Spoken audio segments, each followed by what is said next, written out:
Hey there! Welcome to the show where ex-evangelicals watch and talk about TV shows and movies.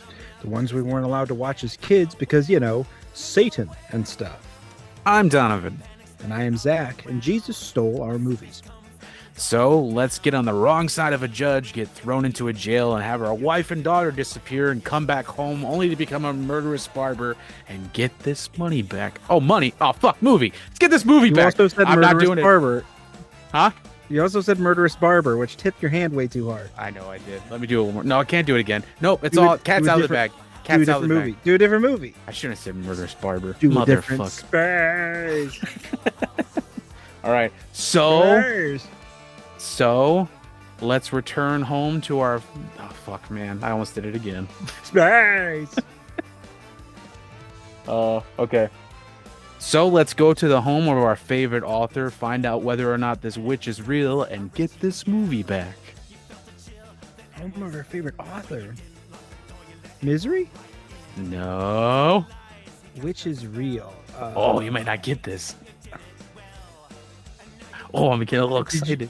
Did you just do the Witch's Invitation video by Carman? No. Bedknobs and Broomsticks. Oh, no. That's the second time you've guessed that. We needed to do that movie now. National Treasure 2 Book of Secrets. It is Scooby-Doo and the Witch's Ghost, brother. Oh, yeah, okay. What is the favorite author bit? I've seen Witch's Ghost, but... The guy, Lyle Ravenscroft, is the guy that's wrote the book about it, and it's Velma's favorite author, and they go to where he was born, and he's a descendant of the witch. Yeah. I forgot all about the writer stuff. I remember because my mom's maiden name is Ravenscroft, so I was like, Oh. Mom, it's like your uncle. Wow. Yeah. But hey, guys, welcome back. We haven't got to hang out in a little while, so it's nice to see everybody because we are looking at you. We are, well, never mind. We can't tell you about that. So Zach and I are here, and it's nice to see you. Oh, I said it again. How you guys doing? How you doing, buddy? How you doing, buddy? I'm fine. What's up with you? I'm a little jittery. I'm a little, what's the word? Fuck, I can't think of it. Hyper. I'm a little hyperactive. You know, I got my second wind, so I'm trying to keep it under control so I don't go all spastastic. Whoa, hold on there, pal. But today, we're talking about a special little movie. I call it a special little movie because this is one I wanted to see my whole childhood. I wasn't allowed to.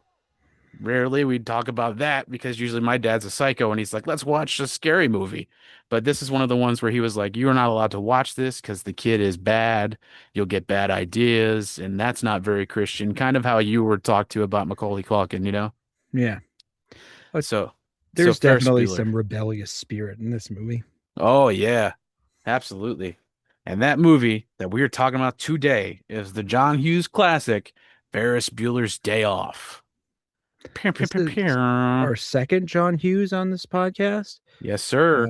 Last time Scott joined us for Scott Akamoto joined us for Breakfast Club, and this is our second John Hughes because who doesn't like a John Hughes? I guess it's just one of those things that everybody likes. John Hughes. This movie was very interesting because I had never seen it, Mhm. so this is my first time reacting to it. Oh, hell yeah. Or even knowing anything about it other than Matthew Broderick. Yeah. And oh yeah. And did you know Jeffrey Jones was in this? I did not. I was like, oh, that guy's really familiar. Uh-oh. We'll get into that a little bit later. Oh, we've already talked about him when we did the Beetlejuice episode. Mhm. I forgot he's already showed up once on our fucking show. Yeesh. My personal experience with this movie, I got into it a little bit, was I wasn't allowed to watch it. And then when I was about 13, I was home by myself and it was coming on VH1 and I fucking watched it and I loved it. I was clocked in. I loved it. The music was amazing, the cinematography, but the way John Hughes directs is something else. It's kind of outside the box of what was going on in 80s movies in the degree of like it's kind of like a music video sometimes because his needle drops are very, very intentional. a lot of times you'll see movies where there's just a random song behind a montage or it makes sense a little bit, but with like his movies, you can tell he writes the song into the script. Mhm. And he's mentioned that before too, so I know I'm not just talking out of my butt. Oh yeah, it's wonderful stuff. Even if this was something I did not enjoy, because I didn't really super enjoy Breakfast Club. It was an interesting Hmm. thing to see, just as like a historical artifact and understanding something that a lot of people really enjoy. But Yeah. this movie was with the cinematography, the directing and editing and like the performances. There's some performances in this movie that are terrific. And not Hmm. only like there's some good dramatic stuff in here in this silly movie, and there's some Yep. really good like physical comedy happening. Just Yep. very nice stuff, and it all works together very well. Uh, Yeah, the performance thing you're talking about, Alan Ruck, the guy that plays Cameron, is Absolutely. Oh my like God. it's called Ferris Bueller's Day Off, but the way it's written and the way that Ferris Bueller is trying to help him along the way, this is Cameron's fucking movie. Yep, Cameron is the star of this movie. I don't Yeah. know why Ferris anybody gives a shit about him. Fuck that guy. There's like this fan theory out there that Ferris is like part of Cameron's like mental image of himself. So it's actually like a Fight Club scenario where he is Ferris Oh and my God. but that's just some kind of headcanon Sure. thing. But yeah, so this your experience with this was the first time you watched it? Oh yeah. Yeah, I didn't, the only thing I really knew about this was like Matthew Broderick and the idea that he's just taking Hooky off school, which I thought that's not a plot because Yeah, it's really right. not. No. And like also it being enshrined in one of those as one of those like Gen Xer love movies that if you Yeah. haven't seen it, like all the Gen Xers you know are gonna be like, "What are you, some kind of fucking pussy? You don't like Ferris Bueller's Day Off? It's one of the best movies ever made." Yeah, you're not Like, even American, you fucking yeah, loser. communist. But I think that this movie, personally, is one of the greatest movies that I've ever seen. And I say that because I connected with it a lot. I didn't connect with Ferris. I found myself wanting to be Ferris because of how uptight my parents were and like how neglectful they were and stuff like that. And the movie starts with Ferris's parents being like insanely like loving and like, "Are you Yeah. okay, buddy?" and stuff. So I remember seeing that when I was like 12 or 13 and being like, "Dude, parents are like this?" And then the whole idea of getting to get away with something that's fun, that was cool to me too. You know what I Hmm. mean? And then I slowly, after many watches, I've related more and more to Cameron. Sure, And I absolutely. realized that a lot of the shit I went through as a kid was similar to Cameron, and I wouldn't be lying if I said that I didn't get a little emotional at the part near the end with him. But we'll talk about that when we get there. Yeah. So I think it's time we get into the Christian response to this movie. What say you, sir? Yeah, I think that's a good idea. What'd you find? I was on Common Sense Media and I found that the biggest problem that a lot of parents have with this movie is the language. They do not like cursing. So much to the point that there was a kid who left a review, right? And holy Toledo, this kid wrote every fucking swear word in the movie. Yeah, that kid was jazzed. I know, right? He's like, piece of shit, son of a bitch, sure as hell, goddamn special, an asshole, damn well, son of a bitch, my ass, you little fucker, goddamn parade, shithead, little shit, kisses your ass, son of a bitch, that shit, I'm bullshit, on my ass, shit, goddamn car, son of a bitch, shit, the shit out, holy hell, shit, what the hell, little bastard, I'm the nurse who likes to. That's insane. That guy definitely had a good time writing all that for sure. And then there was one that you pointed out to me that I wanted to mention too. Where did it go? This is definitely not a movie that I would have been allowed to watch as a kid because it centers so much around like rebellious children. And we all know that rebellion is tantamount to witchcraft, right? So like Hmm. there's very much just like children rebelling and doing whatever the hell they want. And then I don't know. if that would have been enough to keep it from like our church groups as a whole. I'm sure kids at our church probably saw this movie, but like I know my mom probably would not have definitely let me see it, especially. Right. But I didn't see much Christian response either. I think because it's sort of supposed to be like a broad, wholesome-ish comedy, and nothing is really, they're not really doing anything bad other than just kind of skipping school. Right. So it's not like something like American Pie or something Yeah, right. where you would actually have a problem with the content. Well, the main thing that I was seeing was actually positive. They were saying like this is actually an okay movie for older teenagers and stuff. Hmm. And some of the Christian sites were even pointing out the lack of diversity, which I was surprised about. But Yeah. it's true, there's not a lot of diversity in John No. Hughes movies. One article I did find that was pretty cool though, not cool, but interesting. It's from a website called Be God Inspired.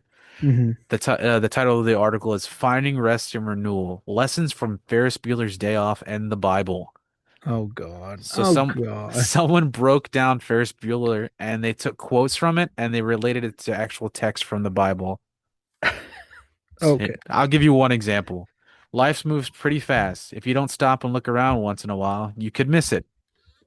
We compare that to the biblical parallel of life moves pretty fast is Psalm 118:24. This is the day the Lord has made. Let us rejoice and be glad in it. Bam! Oh Fucking my. mic drop. Oh my God. Well, there's another example of seeing that you can admit any, like you can permit anything Hmm. if you just try hard enough. You can figure anything into your worldview if you just wiggle, Hmm. and you'll Just be mash it fine. into that mold, man. You can make it work.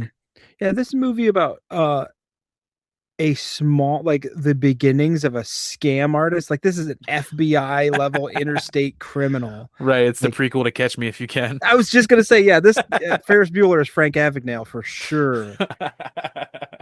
Like, oh my God. One more little example. Throughout the movie, Ferris shows an unwavering confidence that things will work out. Biblical parallel, Proverbs 3 through 5 and 6. Truth in the Lord with all your heart and lean on not on your own understanding. In all your ways submit to him, and he will make your paths straight. That's Go home, Christian blog. You're drunk. Oh my God, that's so much reaching. yeah, man. Ferris Bueller rejoices in the Lord with all his heart. Like, I don't know. Ferris Bueller rejoices that he thinks he's the cleverest person in the room at any given Hmm. time. Yep. Little piece of shit. To sign off, they say Ferris Bueller's Day Off not only entertains, but also offers rich life lessons that resonate with biblical teachings. From living joyfully in the moment to trusting God's journey, from valuing deep friendships to embracing rest, Ferris's adventure encourages us to live a fuller, more faithful life. Oh God. You're the worst, man. Like, why would they do that? Just why when you could have just kept your mouth shut? Like, we have to figure out how to justify why Ferris Bueller is a good movie and we're allowed to watch it through Jesus. Yeah, man. Uh, That's all that is. At least it was a like we've seen in the past when people do that, they usually end up saying it sucks. You know what I mean? mhm. Like they wanted to watch He-Man, but in the end they're like, He-Man's not as powerful as Jesus. But this time they're like, we really wanted to watch it, so we'll say it's good. Jeez. I've got another take for you. What is Ferris Bueller like the end point? Like he's like the personal avatar of all of like white male privilege. Yes. Yes, he He just fucking is. goes and does whatever the fuck he wants to at high confidence level with no skills or training or like deference to anyone else. Like, what led us to this current political moment? You look at people and be like, well, Ferris Bueller's so cool. Like, oh, Yeah, oh, Ferris Bueller might be a little racist as well, because when he sees that one guy, he's like, "Do you speak English?" He's oh like, yeah. "Oh He no." full racists at that guy. And then he was like, ugh, it's just weird. We'll Plus, get to it. We'll I get mean, to you're in it. Chicago. Like, is it weird? Like, Chicago has a very high population of people of color. Hmm. Like, But not in hell, this movie. that's like being in Cleveland and not seeing any black people at Hey, all. hey, they showed up during the dance number. Oh my God. That's even racist. I Oh know, I man. know. Okay. That's like how Tim Burton never uses people of color in his movies either. And then in the last Beetlejuice, all of a sudden there was a bunch of black people, but it was only for the Soul Train scene. Oh That was my fucked up. God. That's fucking crazy. That's nuts, dude. I know it's nuts. When it was happening, Holy we saw it in shit. the theater for my birthday, and I looked at Danielle when it was happening. I was like, "We should leave." What was the Tim Burton movie? Huh? What was the Tim Burton It movie? was Beetlejuice 2. Oh, that was a Tim. Oh, I thought it was somebody else did that. Nope, Beetlejuice, Beetlejuice. Like the Soul Train pops up and disco starts playing, and all these people with afros come out of the train. I was like, no. Holy shit.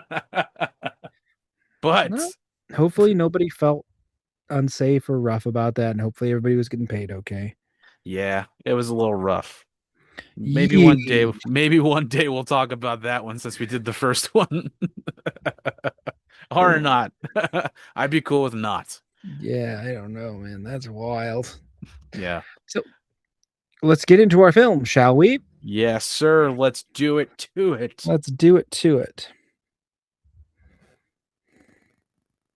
Yeah, unfortunately, there was not a lot of Christian response to this, and I think sometimes that is because not only when these movies came out, there wasn't a lot of ability for everybody to have a dialogue about it. Yeah, right. Like not a Um, platform for it. and it also doesn't bear the hallmarks of something that may be objectionable, True. Yeah. right? There doesn't seem to be evilness in it, even though like disregarding your friend's boundaries and lying to Hmm. everybody and setting up crimes is kind of evil. Yep. But that's fine because he's a little guy. He's just a cute little guy. He's a silly little guy, That can't seem to take no for an answer. or suffer any consequences for his horrendous actions. Nope. So let's get into it, shall we?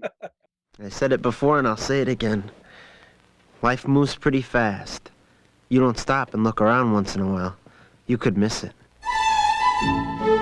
What is so dangerous about a character like Ferris Bueller is he gives good kids bad ideas. Well, why should he get to skip school when everybody else has to go? Syphilitic meningitis. He never gets caught. This guy in my biology class said that if Ferris dies, he's giving his eyes to Stevie Wonder. Well, he's very popular, Ed. I recall Central Park in fall. Ferris Bueller, do you know him? Yeah, he's getting me out of summer school. They think he's a righteous dude. Think he'll be alive this weekend? I can see him denying popular belief, setting off on some impossible mission. He jeopardizes my ability to effectively govern this student body. He does whatever he wants, You know, as long as I've known him, everything works for him. whenever he wants, He's very cool. and he never gets nailed. Ferris can do anything. Oh, he's such a sweetie. Wake up and smell the coffee, Mrs. Bueller. It's a fool's paradise. He is just leading you down the primrose path. Matthew Broderick. Bueller. Ferris Bueller. Ferris Bueller's Day Off. Because life is too beautiful a thing to waste. Ferris Bueller's Day Off or Baby Conman's Day Out. Hell yeah. I wish that's Uh, what Baby's Day Out was called now. God damn it. Conman's Day Out. I will have to apologize to everybody because I did not have a lot of time this week. So the script is very, very sparse in Them places. bones. So we open on mom and dad calling out for Ferris because he's not out of school. He's not out of bed for school yet. Typical And teenager. something is going wrong. Oh, yeah. Uh-oh. There's truth to this art already. Oh, fuck yeah. My child is almost 15 and that kid will not wake himself up. Oh my God. Dude, get the fuck out of bed. I'm going to grab you by the ankles and slowly pull you out. You have that amount of time to wake up. That's real Fall. life. You hit Like the a floor, full- that's on you. Oh, God. You get a full on ship's foghorn and set it right outside of his room. I literally have a megaphone over there that they actually got to yell at me. So that's the joke. Ferris is playing hooky, and thank God at least some boomer parents in the world are at least a little nice to their kid. Because, Right? like you were saying, they were super nice. And his dad later on the phone to him says, "Hey, buddy, I love you." Yep. And you're like, "Oh man, oh man." And Ferris What has is, like this little moment too where he's like, you can tell he means it back, where he's like, love you too. And you're like, yeah. that's fucking rad. Jeannie, his sister, is not buying it whatsoever, as she knows that the dude is up to no good and he's all scams and no reality. Motherfucker straight up winks at her when they're Yeah. not looking. He makes this what is he makes this weird the performances are so strange in this movie. I didn't really like Matthew Broderick's whatever, and we'll talk about him later. But Mhm. like he does this thing with his teeth. His mom and dad are talking to him. He's like, like Yeah, yeah. Like a one of little the Mars baby. Attacks aliens. Yeah, Oh like what are you yeah. doing? It's It's like, just so infantilizing. mm-hmm. Um, Jeannie makes a very good point here when she says that Ferris's rules of conduct are completely different than mine, and it's not okay. Like if Yeah. Jeannie was saying she was sick, she would get forced to go to school, but Ferris is fine. He just goes to bed and whatever. Like, yeah, that's absolutely valid because if we're going to be honest about it, Jeannie's rules are probably different because she's a girl. Yep. And that really sucks. And we should not do things like that. But this is 1986, and we didn't even have vocabulary for stuff like that yet. One of my favorite little things about her though is that the fact like Ferris keeps bringing up that he wanted a car and didn't get one, but Yeah. she did. And there's that part where she's like talking to herself and she's like, maybe I shouldn't be so hard on him. I got a car, he got a computer, and then she goes, no, fuck him. So fun. I thought Jennifer Grey was hilarious in this movie. Yeah, me She too. did she's the angriest woman ever. And she's this fucking guy. Oh my god. I thought she was so fucking funny. I like a Jennifer Grey. I'm not Hmm. gonna lie. One of my mom's favorite movies is Dirty Dancing. Yeah. And so for some reason she thought it was okay for us to watch Dirty Dancing with Oh her all no. the time. And so like So I that was have one of your past movies. yeah, I have a soft spot for the your Jennifer's Grey. And Yeah. what's the Red Dawn is a good Jennifer Grey as well. I forgot she was in that. So she's She's in in two it. Swayze pictures. The Schways, yeah. Holy shit, dude. That's crazy. Me and Danielle were just talking about Dirty Dancing a couple days ago. We realized we both have never seen the full movie. Dude, So, it's great. Dirty yeah. Dancing's a fucking great movie. We were talking, we're like, do we want to see it? And we're like, I don't know. I think I know the gist of it enough, but I think I might still check it out. I was like, I know the babies in the corner bit. That's Yeah. and the lift. It's basically the people in the 60s are racist. And that's the whole Yeah. point. But like because they're hanging out with the wait staff at the hotel that they go to. It's like a upstate New York, like Yeah, other side of the tracks Catskills. kind of thing. Yeah. And Swayze's a white guy, but like most of the other people at the hotel are, like Mhm. either Puerto Rican or, people of color or, And they dance all dirty. it's dirty. They They grind their dance all jizzles dirty. on everybody. That's so fucking funny, dude. Oh my God. Yeah, And isn't the dad the dude from Law and Order? I don't know. The guy that voices the Lumiere from Beauty and the Beast. I'm not sure. I haven't seen Dirty Dancing in forever, but I know it's a good movie.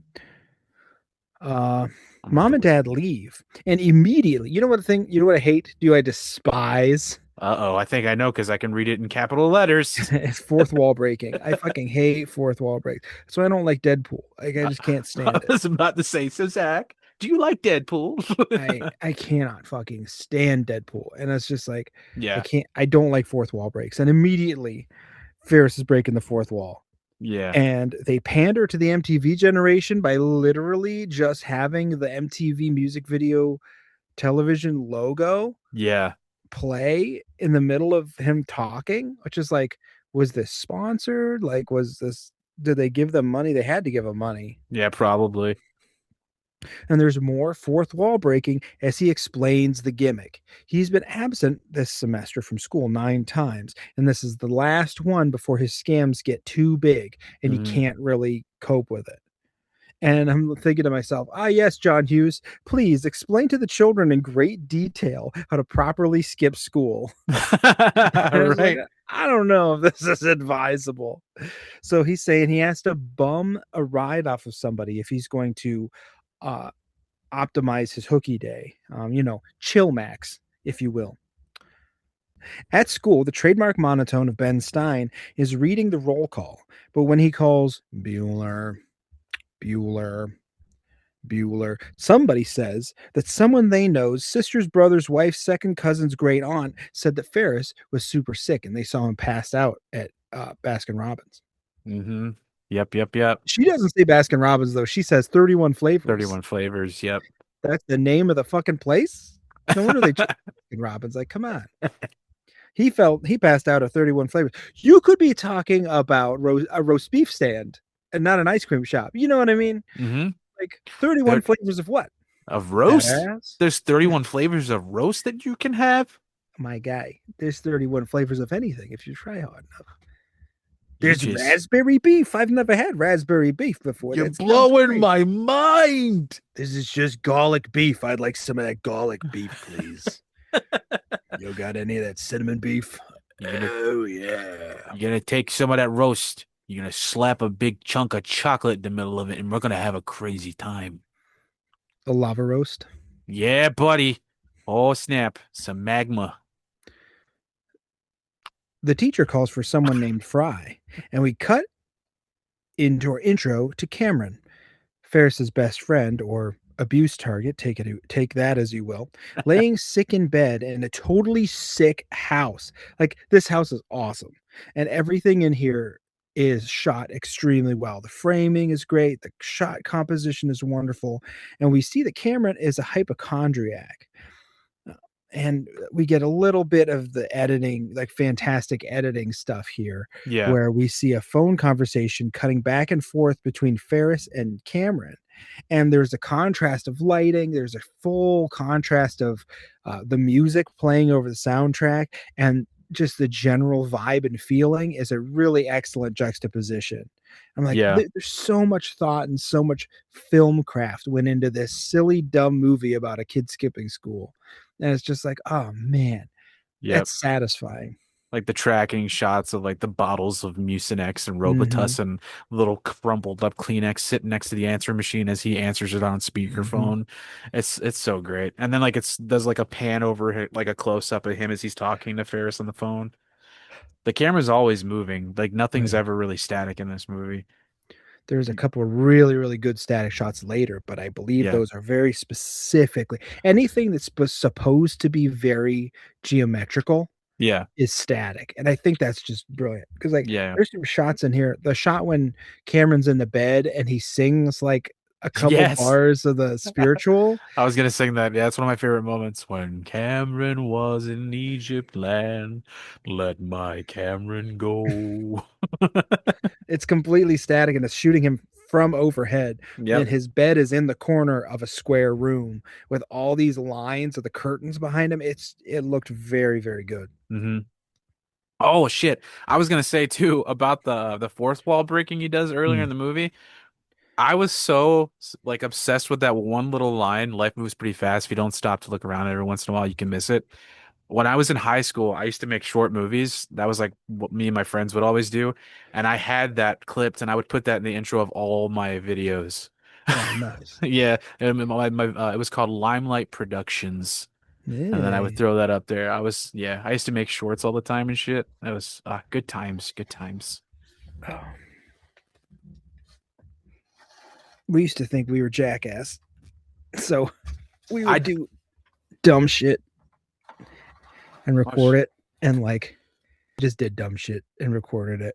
I did that too. I made a whole full-length movie of me doing jackass kind of stuff, and I named it Misdemeanor, and I sold it at my high school. We did shit like snorting pixie sticks, jumping into trees off of balconies, and throwing baby dolls at cars. That's awesome. Jumping out of construction holes with masks on and be like So yeah, I feel you, dude. We definitely would have hung out in high school and made some stupid shit. Maybe. Ferris bullies Cameron into letting him use his car with zero respect for his boundaries whatsoever. And Mm-hmm. Cameron resists, but like barely. Yeah. Even back then when I was a kid, that was like, this is bullshit. Yeah, just let you. If your friend says no, you should be like, okay. But he Right. will not take no for an answer. Like he's very, very pushy and horrible. Yeah. He even Um, says, if you're not over here in 5 minutes, find yourself a new best friend. which is fucked up. Yeah. To which Cameron replies, you've been saying that since the fifth grade, which doesn't make it okay. He's been driving since the 5th grade. Holy shit. At school, Principal Rooney, played by Jeffrey Jones. Let me tell you a secret. Oh no. Everyone just Google Jeffrey Jones. We're not going to bring it down. We're not going to say he's a bad, bad man. Go Google him. He calls Ferris's mom, saying Ferris's record at school is so poor that he may not be able to graduate. Mom, not yet hip to Ferris's scams, say that Ferris is definitely at home sick. As Principal Rooney tells Mom about Ferris's absences, we see the number on his computer screen start to reduce, which Hell makes yeah. him absolutely freak the fuck out. And we cut to Ferris saying he got a computer for his birthday instead of a car, which I thought was pretty funny because he's just like hacking the school in 1986. Like, holy shit. And you know, he was in the movie War Games before this where he was a hacker. So it was like, oh shit, it's the same character. Oh my god. Rooney Headcanon. Principal Rooney screams at his admin, Grace, Yeah. who is incredibly funny. She's possibly one of my favorite characters in this movie. Same. She's doing some wonderful nonverbal comedy here, some visual gags and stuff where she's like itching her head with a pencil. And then she stops and she reaches in her bouffant and pulls out another whole ass pencil. Yeah. And she does like oh two my times, God. right? 2 or 3 times. There's like 3 of them in there. It's so fucking funny. And she's very, very good. There's a whole the bit later? She's like, well, he makes you look like a jackass, Harry. And you're Yeah. like, yeah. They think you're a jackass and they think he's a righteous dude. She's so funny. She has the Midwestern mom accent. She has a line later too where they try to get where they're like doing that bit with Sloane's grandma where they're pretending she passed away, and then she's like, and then he's like, I think Ferris is in on this, and she's like, and her grandma. It's so fucking funny. Rudy flips out. He's like screaming, full screaming at her. He's like, I was not appropriate. No. But he flips out, and Ferris exhibits his full delusion as he completely murders Benny Goodman's favorite instrument and claims that he's great at it without a single lesson. You're like, no, stop it. I think Squidward is better at the clarinet than Ferris Bueller. I don't think you're wrong there. It's like, holy shit. Including the nose noises. In class, John Hughes continues his destruction of the youth's perception of school, as the teacher is the most monotone, boring human being alive, while the students struggle not to fall into catatonia. And then we smash cut to Ferris having an absolute ball dancing to music in his room. And it's like, I wonder why people hate school. Yep. It's just like, ugh. That juxtaposition, man, makes me want to drop out immediately. Yeah, fuck school, man. In the hallway, Jeannie is getting annoyed at just how much everyone is buying into Ferris's bullshit. And he's on the phone with some randos at school as she walks past a payphone in their school. Like, what kind of high school is this, man? This is crazy. They just have payphones in high school? That's wild. Yeah, I don't know, man. That's like, that seems like it's a possible thing in the 80s. You know what I mean? I don't know. Maybe. And he's on the phone with these kids, letting them think the worst. Well, he uses Casio tone keyboard to make like sick noises. And like this just kind of tips us off to the fact that his lies are premeditated and malicious. Like he has planned out everything. Yeah. This is not a person who is lying because they are caught or lying because they're afraid of repercussion. Like this is a malicious psychopath. Yep. Like that girl, one of the girls that takes over the phone basically asks him if he's gonna die. She's like, "Are you gonna make it through?" And he's like, "I don't know."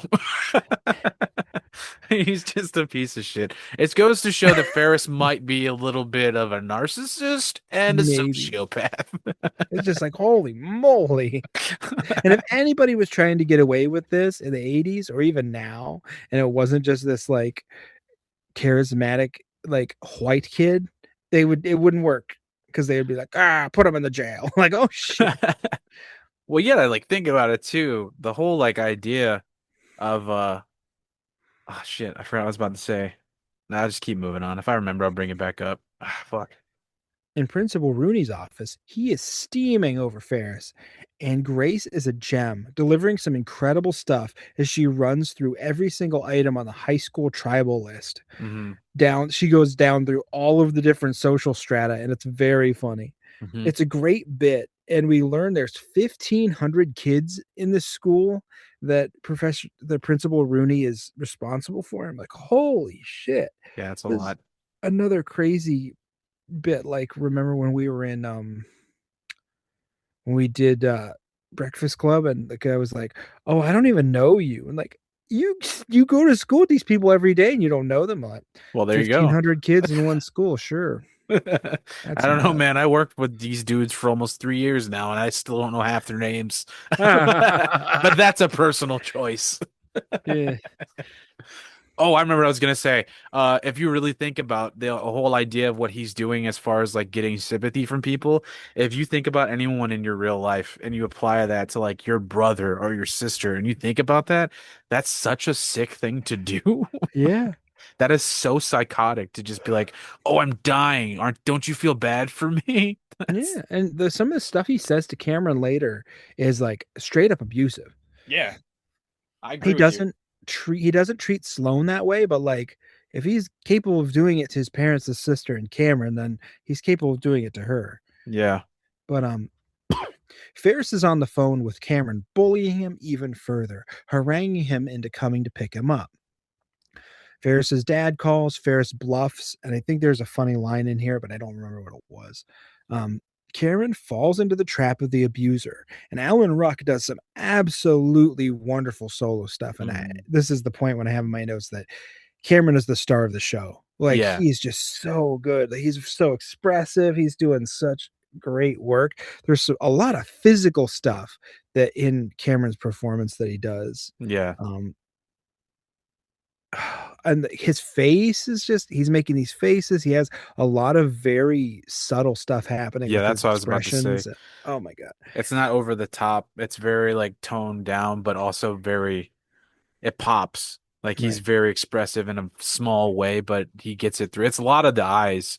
Like he almost cries a lot, but it's like Mhm. it's really good. This whole part though where he's like deciding to leave is one of the funniest parts of the movie to me. I'll go, Oh I'll yeah. go, I'll go, I'll go. And I feel like this is a John Hughes thing too. Like those performances, he got such incredible performances out of those kids in fucking Breakfast Club. Like, Yeah. this is the same type of thing. Like, I don't know what he was doing or what kind of talks they had or how he was able to communicate with them in such a way that they could just give these very honest and vulnerable bits. Yep. It's so good. Yeah, it's a good way to put that because there's so much vulnerability in his performance for sure. Yeah, there's the one of the bits of Cameron deciding to go pick Ferris up or not is that he gets out of the car and you see the camera shooting through the car Mhm. to Cameron in the background. He's out of focus because he's not technically even in the shot anymore, and he's like jumping up and down in the ground because he knows he's going to go pick Ferris up. And like he's so upset about it. It's such a good bit. Like, oh Mhm. my god, it's very, very wonderful stuff. At the school, a girl named Sloane is in the most boring literature class ever. And like she is fighting to stay awake. And Yeah. I want to talk to somebody who is a teacher and be like, what do you rate some of these guys' teaching techniques? Because I know that teaching high schoolers is probably miserable. And very hard to Like, do. it has to be a very, very difficult job. It has to be miserable. But at the Yeah. same time, these dudes are going out of their way. And it is John Hughes trying to go out of his way to make school seem boring. So Ferris is justified in his, you know, Well, it's also like a way to flaunting her connect. team. Yeah, it's also a way to like connect with the teens, right? To be like, isn't school's boring, right, guys? Yeah. Like, yeah, get that out of school, you guys. Yeah, And nothing is cooler than smoking dope yeah, right. and going to Yeah, the man. baseball game. Why talk about the most interesting thing in the world, literature? Like that's boring as fuck. A nurse comes in, taking Sloane out of class and delivering some really bad news. Her grandmother, it seems, has passed away. Hmm. But Sloane barely can contain her laughter as she plays really, really sad. And I thought that Mia Sarah, who is playing Sloane here, Sloane Peterson, did a wonderful job of pretending to be upset, but knowing that like the Hmm. performance was very funny. Yeah. It cuts straight to a one shot of her face in the direct center of the frame, and she's just like, "Oh no, oh Yeah. my god." It was so fucking funny. That part where the nurse comes to the door too and asks for her, she has like Mhm. this look on her face like she knows what's up immediately. Like she's Oh excited. yeah. It's like she's like, "Oh, thank God she's finally here." In Principal Rooney's office, he doesn't buy the whole grandma dying thing. And he knows, he just knows in his gut that this is one of Ferris's scams. Hmm. When a voice identifying itself as Sloane's dad calls, Principal Rooney goes straight to disbelief mode, knowing that it's one of Ferris's scams. He demands to see the man's dead mother in law's body. And he's like, just trot out a corpse and it'll be fine. And I'm like, oh my God. That was actually very funny. He starts Hmm. cussing this guy out on the phone and being very, very insistent that he like produce the body. Hmm. Like, oh my God. Until we learned it is not, in fact, Ferris, who calls on a completely different line, causing Principal Rooney to freak out with the realization that he might just be talking to this girl's actual dad. Yep. But it's not, because we cut to Cameron in Ferris Bueller's kitchen doing a hilarious impression, which I think it was so funny. The voice Yep. he is kind of a mid-Atlantic accent, Uh-huh. and It's really awesome. he's giving Principal Rooney a hard time, and it's very, very funny as like Principal Rooney and Grace realize that this is not Ferris Bueller, so they're running around the office like nutcases, Yeah. trying to find out what class Sloane is in and where they can retrieve her. It's very, very, very funny. The way they build the tension to when Ferris calls in on the other line is like really great because they do like a close up of the line blinking, then a close up Mhm. of Rooney like fucking sweating. That's fucking awesome. What's that line that Cameron says? It's like a family member dies and you insult me. You're an asshole. What is he? Forgive my French, but you're an asshole. That's so fucking funny, dude. And the voice is like not a great voice, but it's Right. so fucking funny. Forgive my French, but you're an asshole. I was like, oh my god, this guy is so good. Um, they set up a time to pick up Sloane.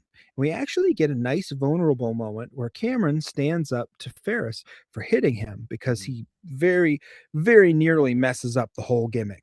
Yeah, But he Ferris, tells Rooney to have her wait outside for the dad by herself, and Ferris is like, that's suspicious. And then he says, fine, Rooney, you wait outside with her, and Ferris smacks the shit out of him. He's like, that's stupid. where's your brain at? Where's your brain at? You hit me. I lightly slapped you. Ferris is the very prototype of an abuser, and he deflects Cameron's anger, Yep. tries really hard to be nice, and then undercuts his resulting apology, you know, like an abuser. Yep. He also In a, downplays what he did. He's like, I didn't hit you. I slapped you very lightly. he's like, you know, I wouldn't hit you hard. Yeah. Like, Yep. oh, fuck. And because he's a twisted psychopath, an apology for Cameron doing nothing whatsoever wrong, Ferris demands him be given a favor by Cameron to absolve him of him not messing up, which is just like, oh, I would have tripped this kid down some stairs. You Yeah. know what I mean? This is a bad person. Yeah. Especially after doing that after assaulting someone. Like, look, I hurt you and now you need to do something for me. Jesus. Cut to Cameron showing Ferris an extremely expensive rare Ferrari that his dad absolutely dotes over. Well, all the while on the soundtrack, the Kool-Aid Man is getting a beach, apparently. I'm like, oh gosh, should we be listening to this? Is this Oh yeah. Oh no. I was like, oh my God, this is terrible. Beautiful. Cameron tells Ferris that his dad knows the mileage. Like every time he knows exactly what the odometer says. And that Yeah. Ferris, of course, has another scam to reverse the mileage before they park the car back. Cameron resists, but Ferris completely disregards his boundaries, like an abuser. Yep. I also Cut, want to point out a little bit more truth to this art. Teenagers do think that they can have a solution to everything. That is real. cut to Rooney walking Sloane out front. And he's a total doofus. He quotes some poetry and he's trying to be Yeah. nice. We see he's not exactly like relating to people the best either. So Yeah. it's just so fucking funny. He's trying to be nice. And it's a shame that Jeffrey Jones is A gross, piece but of like shit. Yeah. because this performance is very, very good. Sloane says something to him like, Rooney, you're a beautiful man. And he's like, oh. He's like, thank you. Ferris shows up in the Ferrari, and there's a nice cut inside the school with a monotone teacher voice over top of any kind of dialogue happening outside. As Jeannie looks out the window in disgust, like absolute loathing for Ferris Bueller being alive. And it's Yep. like, I love that that's his sister. She fucking hates his ass. Because she knows it's all scams and tricks, and it's fucking crazy. Mm-hmm. Ferris greets Sloane while disguised as her father with a sloppy ass makeout kiss. And like the principal just like watches them. He's like, oh, it's that kind of family. And you're like, Yeah. why did we need to do that? That was So gross. weird. They speed away right through Cameron's boundaries, right into a Chicago tourism montage of driving while goofing. And does anybody else get skeeved out that we're watching a montage of Matthew Broderick driving distractedly and we're supposed to enjoy it? Yeah, I didn't think about that. Like, please watch where you're going, sir. Yeah, stop throwing your hat and pay attention to the road, you prick. Yeesh. And there's not going to be any references to the 1998 Godzilla Okay. here because I don't like that movie. I forgot he was in it till just now. He's Nick Tatopoulos. That's the a least great name. Greek-looking person in the entire face of the planet. Mm-hmm. You John sure you don't want Hughes- to talk about it? You don't want to talk about those weird little flesh things that they find in those footprints? What flesh things? They look like when they're like going through the first attack that Godzilla did, they pull out little pieces of his skin that look like steak. Ugh. It's weird. He's just dropping steaks, baby. Loot drop, Zilla steak. John Hughes really picks some wonderful editors in his movies. This movie is really, really good on the merit of its editing alone. Mm-hmm. We get a montage of the trio cruising Chicago, and then we cut to the school where kids are taking up a collection for Ferris's kidney, asking others to donate. Everyone is chipping in to help save Ferris, except Jeannie and that jerk Eileen. Come on, Eileen. That's just rude. God. What? Oh man. What did I do? You didn't do nothing, buddy. You didn't do nothing. My thoughts are dirty, I must confess. Hey, what'd I do? I had to put my feet up after that one. You did. You should have. You know about Save Ferris, right? Yeah. Their cover of Come On, Eileen. Yeah. It's a good one. That's a good cover. It's good. It's good stuff. Even though Save Ferris recently got like shamed by the entire ska punk community. Yeah, I saw that. Because like there's nothing wrong with people running music festivals donating to Trump. Like, fuck you. And then they tried to apologize. Even though Save Ferris at this point is just that lady. Yeah. Like trading on the name. And like the rest of the band like started a different band. Yeah. Hey, her voice is cool though. Is it? Yeah, I like it. Mm. In Principal Rooney's office, he's trying really hard to connect Ferris to all of this. But in a Moriarty-esque stroke of criminal foresight, Ferris has all the bases covered and has answering machine messages and phone rerouting plans planned for Sloane's mom and the funeral home to try to Yep. prove that there's a dead body. Like this is a level of preparation. You should have just gone to school. Yeah, You're right? relaxing. The level of preparation that you had to have for this hooky day is beyond the amount of work you would have to do if you were at school. Right. Like, come on, dude. And then imagine if Cameron's parents called to check on him. And Oh it's yeah. like, this is the Frederick mortuary. And you're like, wait a fucking second. Is my son dead? Wait. Oh shit. They called the wrong number? What the fuck? I remember in The Cat in the Hat, they said, don't answer with City Morgue.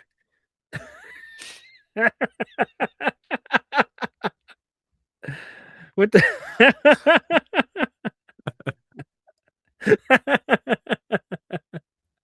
uh,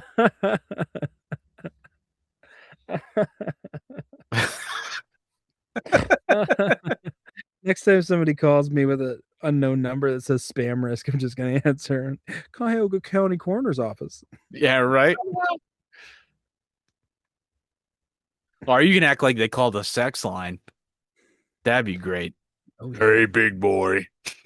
Oh, yeah. Thanks for calling. It's $20 a minute. And what do you want to start with first? I can use my tongue. Before we ask the prerequisite questions, I want you to understand. No, they answer, and it's a person that sounds like Jesse the Body Ventura.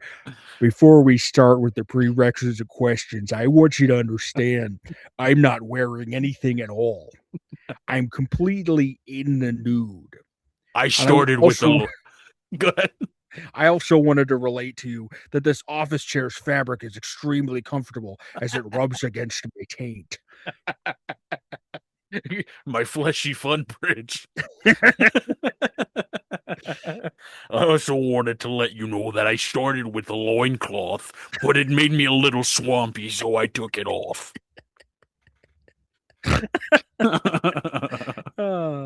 Swampy Loincloth and the Itchy Boys. This is my mountain string band name.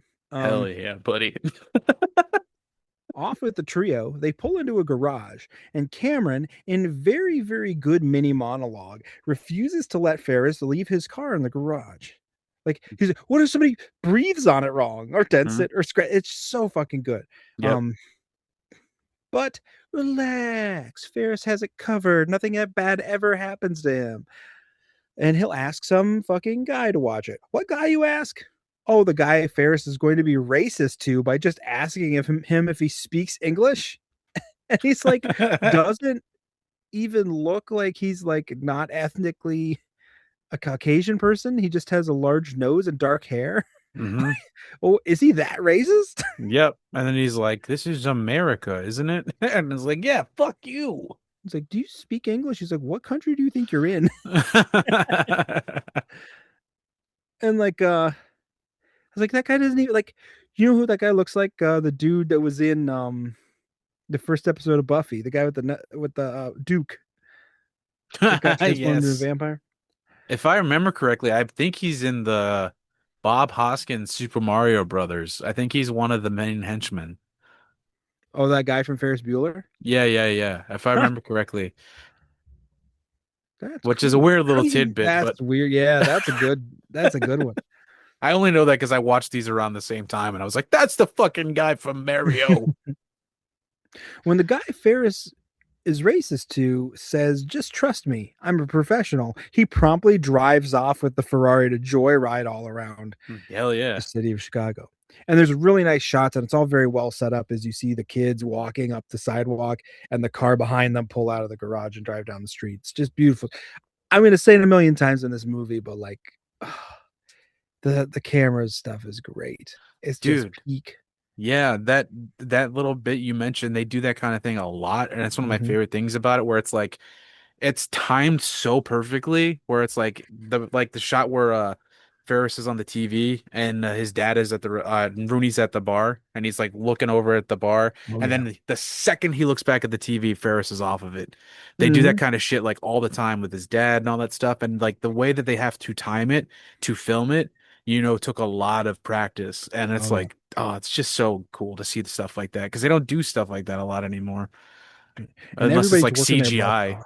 Yeah, yeah, Right. right. This is all like in frame shit. Yeah, it's just such a testament to being able to have a really nice crew of people that you're working with. Right.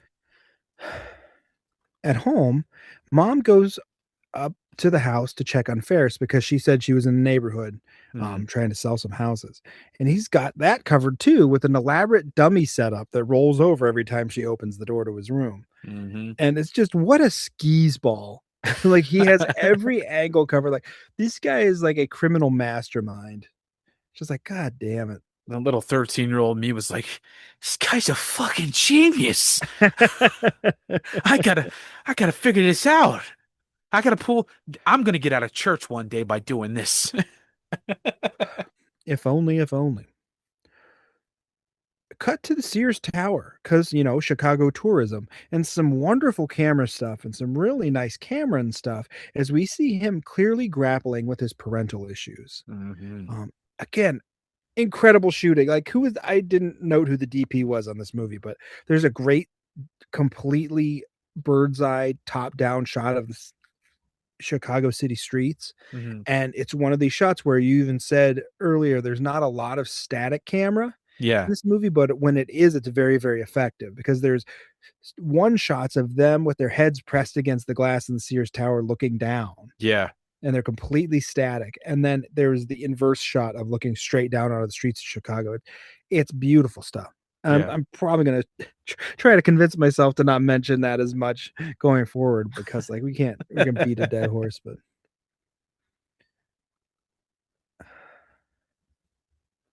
cut to all the hustle and tumult of a stock trading floor as Cameron fucks with the traders from an observer deck, just Yeah. like giving them hand signals to buy and sell. He's And like it's doing so fucking funny. Three Stooges bits and stuff. Right. And there's a guy on the floor, like clearly responding to him, thinking he's his trading partner. And the guy's like, ah! And Cameron's just like, bye, sell. It's so fucking. Ferris asks Sloane to marry him very seriously, to which she says no. When Ferris kind of demands a answer as to why, Cameron says just don't do it because take his parents as an example. They absolutely hate each other. Yeah. His dad loves the car and he despises his mom. Yeah. And then they just fuck off to an expensive restaurant because this movie is literally just watching these kids hang out all day. And it's like, is there a plot? Someone please give me a plot. Oh God. Right. It's like a character study of white privilege. I mean, basically, they get away with everything. Mm-hmm. They have no consequences, and like it's fine. I'm like, oh my God, I bet you watching this movie, with different people is probably completely different experiences, and it would be very, very interesting. That would be a fun film experiment to like watch well-loved movies with different communities, just to That's see what true. the reactions are. Yeah. Because someone of a different socioeconomic class or a protected class would watch this movie completely different. Right. I didn't think about that. Maybe not completely different, but like you just know take what I away mean. Different things, his perspective be different. Yeah, I get you. Because like we're sitting here like, oh, Ferris is skipping school. He's training to be able to oppress people as much as he possibly fucking can. You're not wrong. You know what I mean? Okay, where are we at? They go to the super expensive restaurant and scam the waiter into letting them in. Well, Ferris breaks the fourth wall again, and Sloane calls him devastatingly handsome, to which I think she may have mispronounced punch face. But whatever. They get into the restaurant, and we can't have a movie from before 2015 without a little bit of gay coding and stereotypical homophobia. Yeah.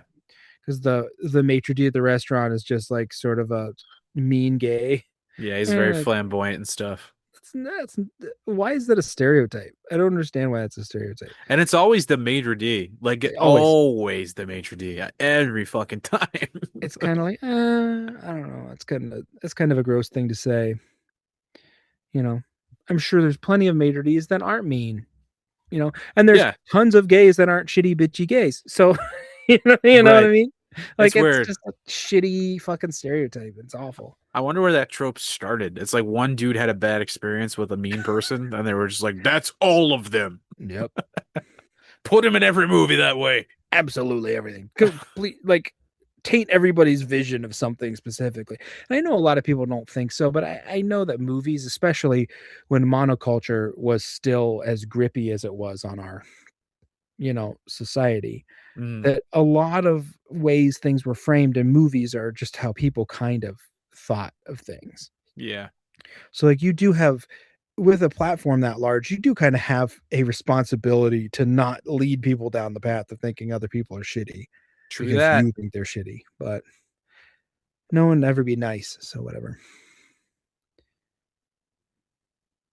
They get in the restaurant, and Jeannie monologues at the school about how much she hates Ferris Bueller as the camera like dollies down the hallway towards her. It's a very cool shot. Mm, Then we cut to Ferris monologuing in the bathroom about how his abusive behavior is actually helping Cameron. And I wonder, how did we get to this political moment? He's just jeez. like, everything I've done and how mean I am and how I've basically stolen his father's car is helping Cameron to fully realize himself. And I'm like, this man is insane. Dude, and he like lets it slip a couple of times, like his true intention. Like he'll be like, Cameron's really stuck up, and Cameron has a hard time because of his parents and all this stuff, and he keeps cutting back to Cameron as he's like goofing around. And Mhm. it's like, and then at the very last end of that little monologue, he goes, why would I return that car? If you had that car, would you return it? I love driving it. And it's like, wait a minute, that's okay. You Right. just admitted that you're using Cameron to get what you want, not helping him. So which is it, buddy? And he pronounces choice really weird. He says, absolutely choice. I'm like, oh, uh, uh, don't speak to me. Don't look at me. I don't know you. Please say a word to me again. I don't like this. And like, it's actually really nice. Again, a good little vulnerable moment. We see Cameron trying to smile and he looks Yeah. uncomfortable trying to smile because he is enjoying himself. It's very interesting. Um, At the restaurant, we see that every adult in this universe has the peripheral vision of a pro wrestling referee, and the trio barely escape Ferris's dad despite being 5 feet away from him. Because like he actively is like looking in an opposite direction. Like Yeah. I heard a steel chair clatter over someone's skull clearly, but I am over here checking this thing out, which is much more important. They have this like little bit too where like they're like talking about whether or not they're gonna like just let his dad catch them. And Mhm. Ferris is like, hell no. And then they like all snap. They do like a snap and walk away. Yeah. But Cameron does it where he like forgot to do it and like comes back under frame and snaps. So so good. Like, that's very funny. And Mhm. I would love to know if that was an Alan Ruck thing or if that was a John Hughes thing. That's true. Because That's like a good, yeah. I always love it in a comedy when you see really, really good, cool, interesting bits like that, like things that happen. I always want to know if that's an actor choice or a director choice. Yeah, same. Because like it's Me and very my wife will interesting. literally yell sometimes like that was probably improvised. That wasn't in the script. Yeah, no, that was not. I think there's a line Cameron has where you're like, he definitely just is talking shit. Yeah. I think there's a moment when they're at the baseball game where Ferris Bueller's like, I think I broke my thumb. And you're like, I think that was actually Matthew Broderick thinking he may have broken his thumb. Like, Yeah. what are you talking about? You broke your thumb. It's completely apropos. We cut to Mr. Rooney out on the town, thinking he's gotten the drop on Ferris stalking the streets of Chicago, which I think he's in Lincoln Square, Yeah, if I'm not probably. mistaken. Because I seem to remember the architecture. The only time I've ever been in Chicago, I've been in Chicago 2 times in my life. Okay. And one of them, it looked exactly like where he was walking. I've So been maybe 4 times, but I'm not positive. Logan Square. It's not Lincoln Square, it's Logan Square. I think he's in Logan Square. Okay. Maybe. I don't know. I could be wrong, but that looked like it to me. But there's probably tons of places that look like that in Chicago. I wouldn't be Um, surprised. he goes into a random bar, which I don't know how he had information or evidence that Ferris was in this random bar, and he threatens somebody he thinks is Ferris from behind until it turns around and it's like a lady that Yeah. looks a lot like Carrie Fisher. And she Did spits you? soda in his face. She spits soda in his face because, like, He what? says, "Your ass is mine."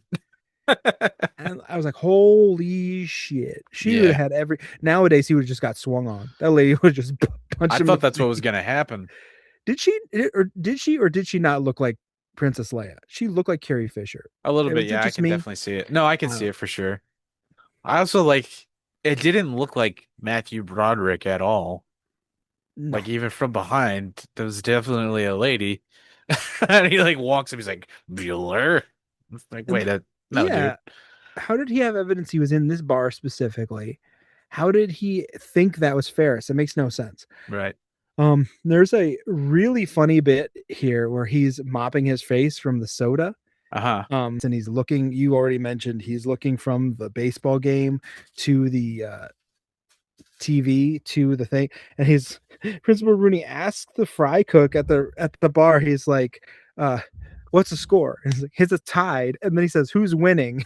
And the fry cook looks at him like he's an idiot, and he goes, "It's a baseball game." So he goes, "The Bears." And Rooney's like, "Oh yeah, okay." And so I like, even I know that the Bears are not a baseball team. Like, Right. it was so funny, and he barely misses out on noticing that Ferris is there over and over again.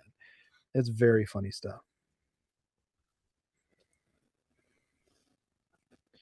Principal Rooney goes to the Bueller residence, where Ferris even has the house intercom set up to run a scam. When Principal Rooney figures out the gimmick, he goes around the house trying to peek in, earning himself a muddy shoe, ripped pants, a muddy pant leg, and a torn jacket.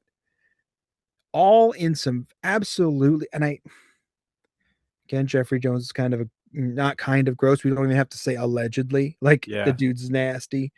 And it's not okay. Convicted. Convicted. Bad dude. He's a bad dude. But like, some of the stuff is so funny. Like, physically, he's Yeah. doing a very funny performance. But let's talk about the fact that this goes from funny to creepy when you realize the person doing it. He tries to get in the house through the doggy door, at which time he meets the Bueller family's dog, who is never introduced or established whatsoever. Yeah. And why would these Chicago suburbanites have a giant Rottweiler? You know what I mean? Like, this is a very large dog that, looked like a junkyard dog. Yeah. I remember the first time I saw this, I thought he went in the wrong house because I was like, where did that dog come from? Yeah. You didn't even have an establishing thing where, like, the dog could have been on Ferris's bed at the very beginning, and he could have just been petting him. I'm like, "Oh, it's okay, Barney. Ferris has to go to sleep and, rest up because he doesn't feel well." And Barney gets sad and he goes off. We know Barney's in the house. Mm-hmm. You didn't establish the dog as a threat yet. You just established him when he pops his head through the door. Or the parents could have just said, like, can you feed the dog? Right. Yeah. If you're gonna be home, make sure you give Barney some kibble and some roast beef. Right. Some of that raspberry beef.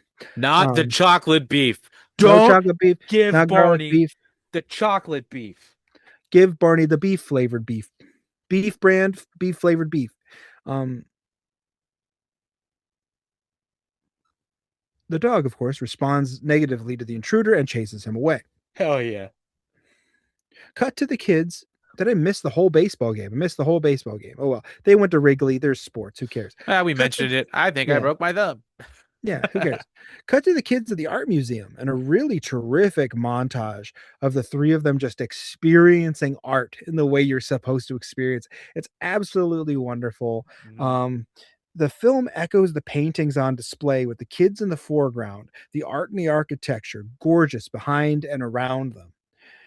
Then there's extremely good stuff here with, like, every frame of the movie just echoing the fine art and modern art around them in the space. It's just absolutely wonderful.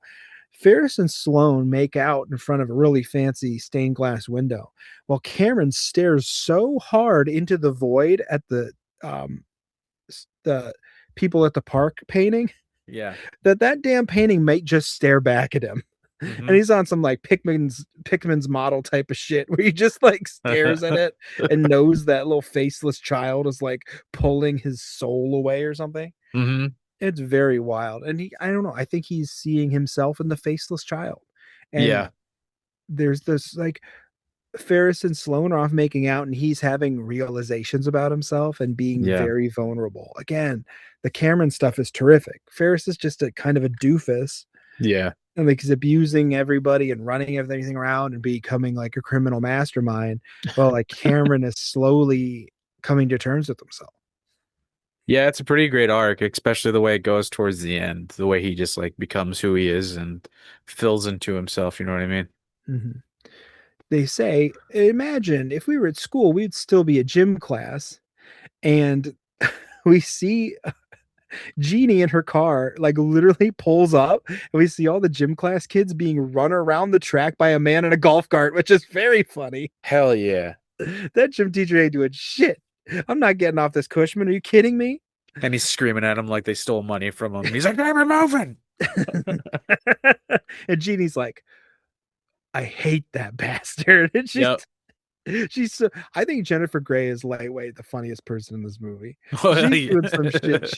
She's so mad. She's so fucking mad.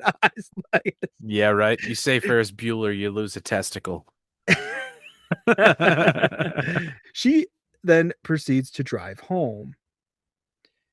After the museum, the kids get into a cab and they're driving around town. And Cameron mentions that he wants to go back home. And Ferris is like, "Home, we have till 6 o'clock." And Cameron says, "I know you don't care."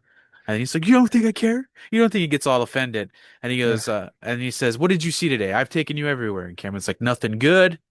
And he gets offended again. And then all of a sudden, Cameron's like, "Hey, look over there." And they turn around and fucking Ferris's dad is sitting in the taxi next to him. And they do another one of those in-camera things where like it has them sitting in the thing. They pan over. It's his dad. He does a double take. And when they pan over again, it's just Sloane and the other two are slumped down, rubbing a lucky rabbit's foot. And in the singularly roomiest backseat of a car that's ever existed. It Right. looks like a living room, and they're just like huddled down. Sloane is wearing these sunglasses, and she like makes faces at his dad, like Yeah. little kissy mouth, and like, oh God, what is happening? Right. And He he's didn't like, recognize his son's girlfriend. yeah, that's what I was gonna say. He like has this look on him where he's like kind of like, "Oh, thank you," but also like, "Oh, that's a little weird." But it's like, how the fuck can you not tell that that's the girl like your son is with all the time? That's weird. And is he reading a newspaper in the vehicle? Yeah, which they also do a close up on, and one of the articles says like local community bans around sick youth. And when they were at Wrigley, was it Wrigley? Yeah. When they were at Wrigley Field, there was a sign that said "Save Ferris" Yes. as well. So like somehow he's becoming a folk hero. Yeah. So after that, they cut to Sloane and Cameron are walking down this really busy street and they're looking for Ferris and Cameron's pissed off because he thinks they left him and she's like, "No, he's still here." And he's like, "Nope, he went back to school. He do that just to piss me off." Then we hear Ferris's voice come over a PA system as he's dedicating a song to Cameron and we turn around and in the middle of a parade, there's Ferris's ass on a float singing Dankeschön. There's a German ethnic celebration festival in the streets of Chicago where like all these German people and Bavarian people and their fucking lederhosen are walking up and down the street. And like it's very, very weird. Like, why choose that and why choose that Yeah. song? But by the end of this song, Ferris Bueller, who is just lip syncing, by the way, Yep. he's not actually performing the song, has the entire city of Chicago singing along, and random dancers appear out of nowhere to complete the dance. And he's like talking. See, he's not that charming, and Sloane should be right not to marry that guy because he like creeps on at least 3 women when his girlfriend is standing right there Right. watching him dance and sing the song. Like he's like flirting with them and He was shit. like, hey, like, oh God. Your girlfriend's right there, dude. Not saying he should do it when she's not there, but like the No, principle of it. It's right. like, hey, It's you're foul. disrespectful. And it's the whole song. And it's like this is Well, it it's was a two four. songs because it cuts over to Twist and Shout by the Beatles after that. Oh, that's why everybody's dancing because he Yeah, finishes yeah, Dankeschön and they're all like, oh, clap, clap, clap. And then he does twist and shout. yeah. Oh my God. But That's like it's 5 to 6 minutes of just mhm. nothing but singing and dancing and not even like a musical. No, it's like literally random people in the streets of Chicago dancing. But it's kind of cool because it's like again, like John Hughes is really good at that montage music video kind of thing. But it's also really cool because it's old filmmaking, so those are real extras.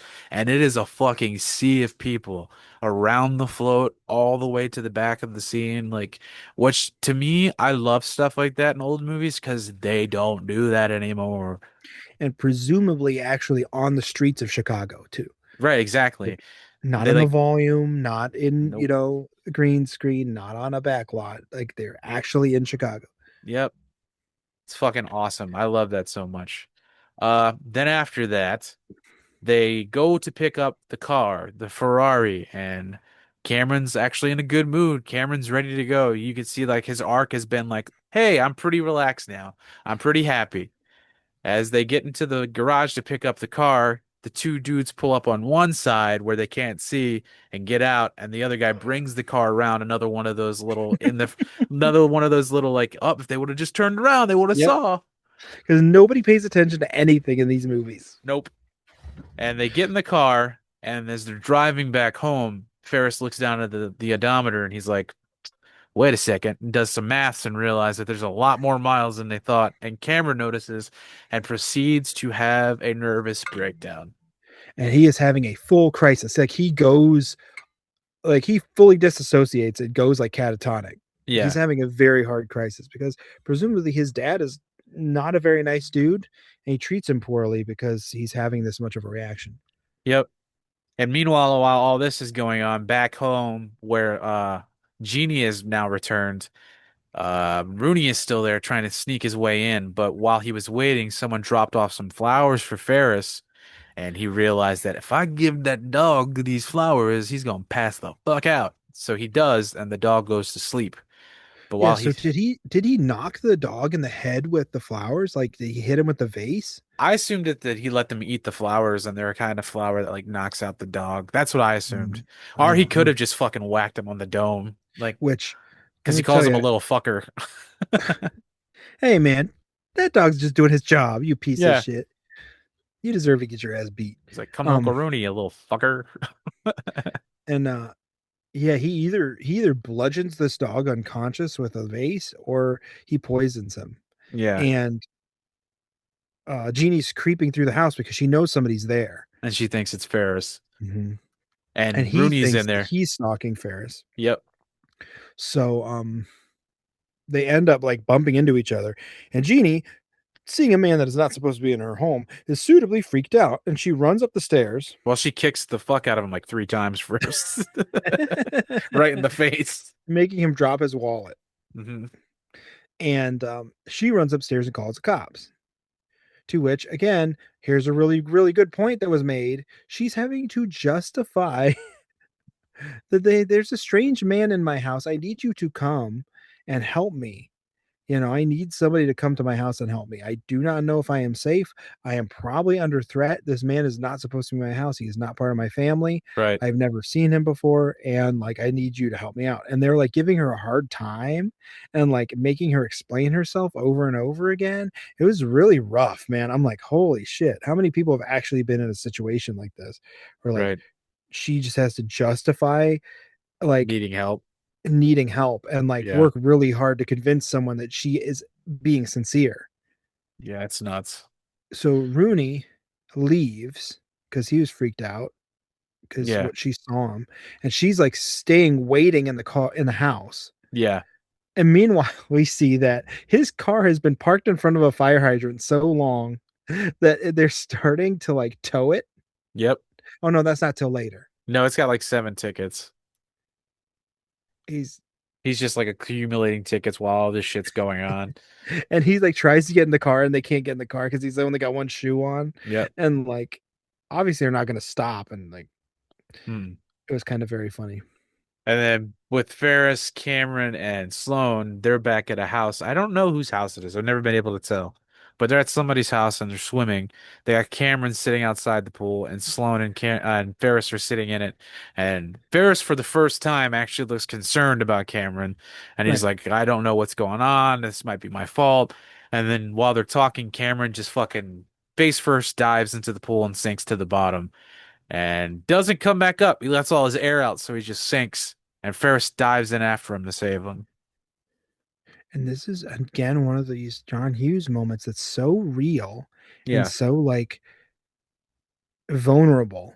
And these kids like seem to care about each other. And this guy that doesn't seem to care about anything the whole movie goes and dives in the pool to drag his friend out. yep, And he like pulls Cameron to the side of the pool and gets him out above the water. And he's still just not able to compute. Like he feels right, so devastated and so upset by, the exact thing that he was cautioned about in the first place. Like he knew this was going to be a problem, but this asshole Ferris Bueller like bullied him into taking this car. And I'm sure he's grappling with that too. Like I like this guy and he's my friend, but like he's constantly bullying me and pushing me to do things I don't want to ever do. right. And so they're sitting there and they take him to a park. And he's just laying on that park bench, almost completely catatonic. Or that was before the That pool. was before, yeah. When he pulls him out of the pool, he's got his eyes closed and his mouth open like he's unconscious. And Ferris starts slapping him. He's like, "Wake up, Cameron!" And then he opens his eyes and he's like, "Ferris Bueller, you're my hero." Ugh. And then he basically like has a complete 180. He like says that he was thinking about it and he's come to terms with the reality of what's going on. He's gonna take the blame for what happened and take responsibility. And Oh, I think that's a little bit later. huh? I think that's a little bit later because they're actually in the house when he says that. He says it a couple of times. Uh, Yeah, he says at that point he says that he was just thinking about it, and that's all that happens with that. Because then they cut back to Jeannie, and the cops are there ringing the doorbell, and she's not answering because she thinks it's Rooney mhm. or the guy. Because I don't think she recognized it was Rooney because of how scared she was, because she knows who Rooney is. Uh, and the cops eventually arrest her because of making phony phone calls.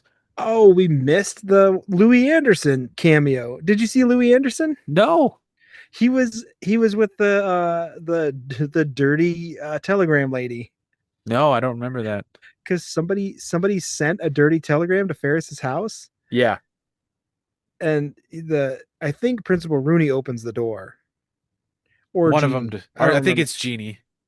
And she's like, "I'm the nurse." What does she say? It's a rhyme that could only end with one word. I'm the nurse that likes to. And Yeah, she she's closes like, the door. we hear you're sick and down on luck, but I'm the nurse who likes to slam. And the guy with the flowers. Oh, it must have been Rooney because the guy with the flowers in his hand Okay. is Louis Anderson. Okay. Louis. I loved Life with Louis when I was a little kid. I watched that a lot too. That and Eek the Cat. Eek the cat. Bobby's Yeah. World. Bobby's World was my favorite cartoon of all time when I was For little. real? Let's go. Yeah, man. I'm not even Dude. Bobby's kidding. World. Howie Sick. Mandel's my dude. Um, but yeah, so then she gets arrested, and I think you got it from here, buddy. After getting arrested, Jeannie is at the police precinct because no one believes women. Yep. I'm like, fuck, this lady said there's somebody in her house. Clear the house, dude. Why are you going to arrest her for making a phony? Like, that's fucked. Yep. I'm like, holy shit. That actually did make me a little upset. I'm like, that's a complete abdication of what your whole like premise of your job is. Absolutely. The propagandized version of what a police officer should do is help and protect people, where it actually is violence against, the poor, but whatever. If they would have listened to her and just checked the fucking house, they would have found the wallet. Mm-hmm.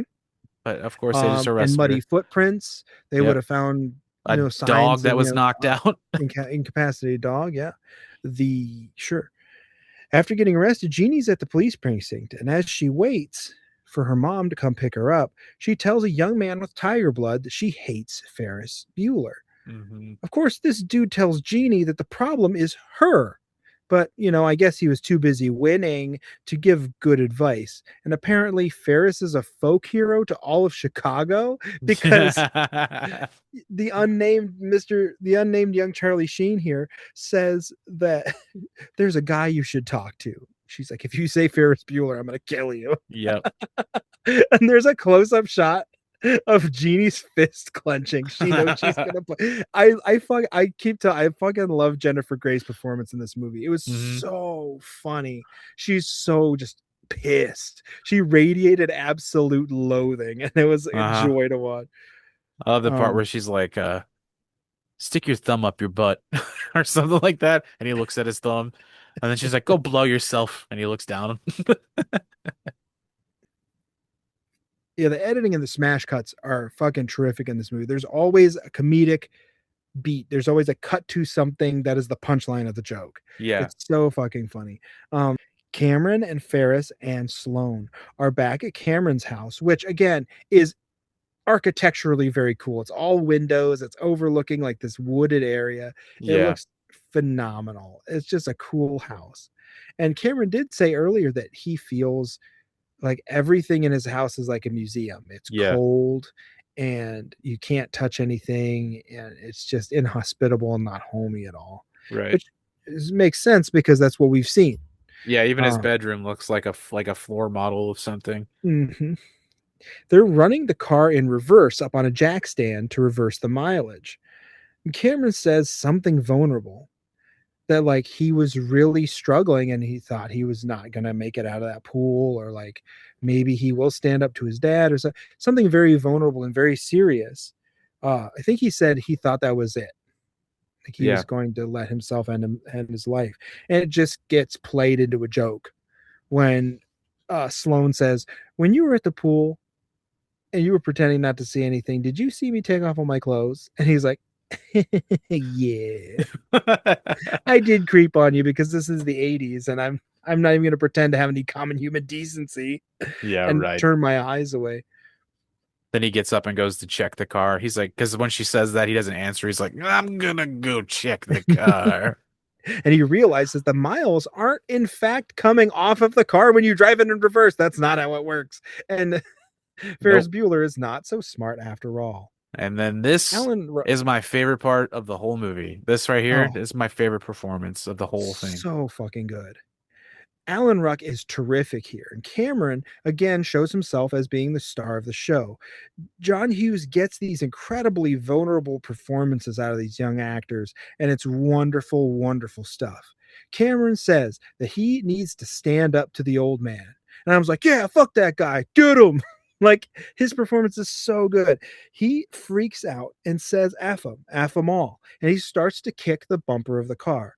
He says that despite all of this, he's going to stand up to his father and he doesn't care what happens to this car. Yeah. And he kicks it and has a very nice, what feels like cathartic moment for the character. Yeah. Till he kicks the car one too many times and it rocks the jack stand, sending the car that is set into reverse at high speed, falling off the jack stand and running out the window into the woods below the house.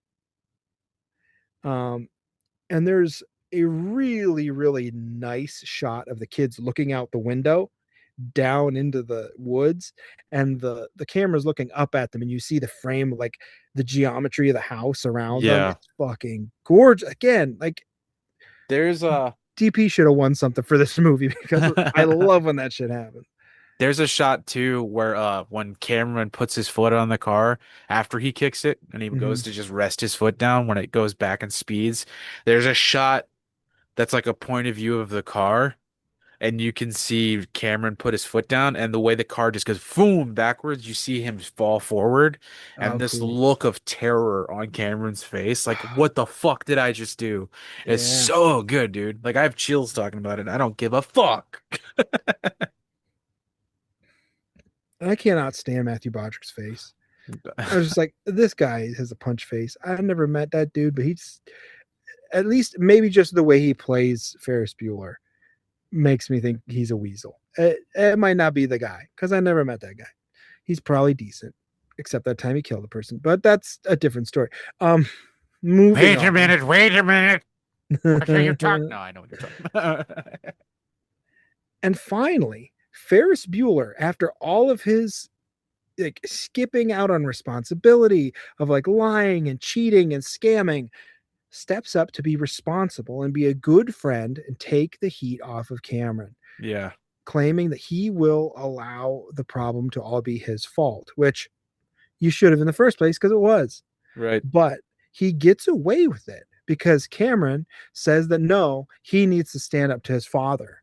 And Ferris Bueller again escapes without any consequences. Yep. It's a really, really nice moment because you actually see that Ferris Bueller is affected by something that he had done and something that he hurt his friend with.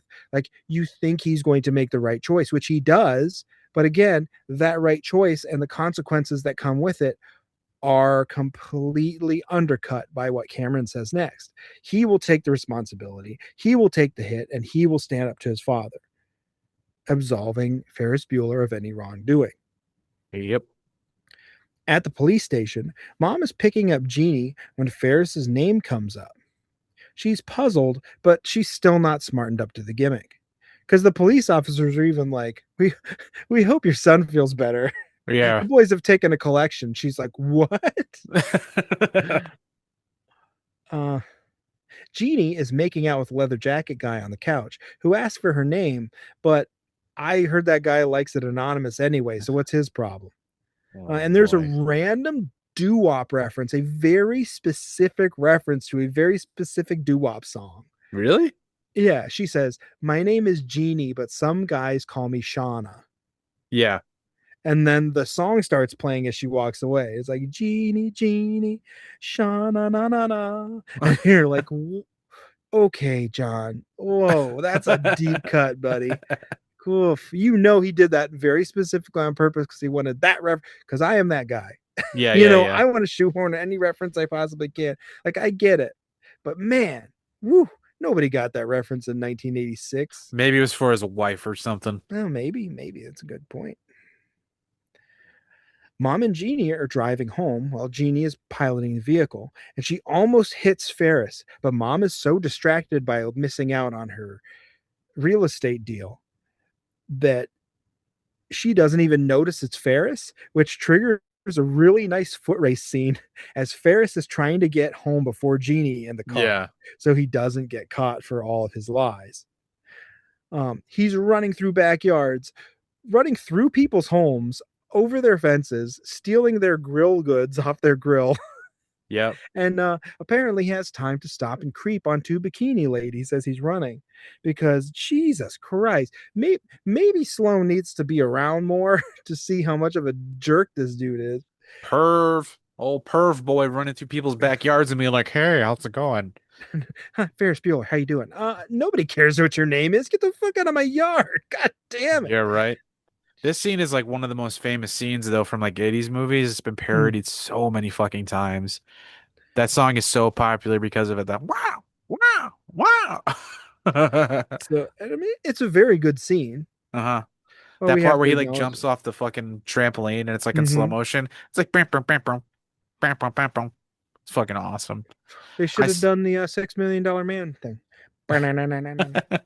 I can't remember what it was I saw that made fun of it, but there was a part where they were doing the slow motion jump, and while he was doing that, Sloan pulled in faster. I mean, Genie pulled in because he was moving slow. He was like, "Son of a bitch!" Very funny. Oh, that's very funny. Dad is on his way home as well because it's almost 6 o'clock. He almost sees Ferris running across the street, but Mom and Jeannie get pulled over because Jeannie's speeding, and Mom and Dad pull into the driveway and talk right as Ferris gets to the back door. But it's locked and the key is missing from underneath the mat. Uh-oh. The key is missing from underneath the mat. Why, you ask? Because Principal Rooney has taken it and now he's standing there just taunting Ferris. Yep. He's saying the jig is up. I finally am hip to your scams. everything is going down. You're gonna get held back from graduating. You're gonna have to be in high school another year. Blah blah blah blah blah.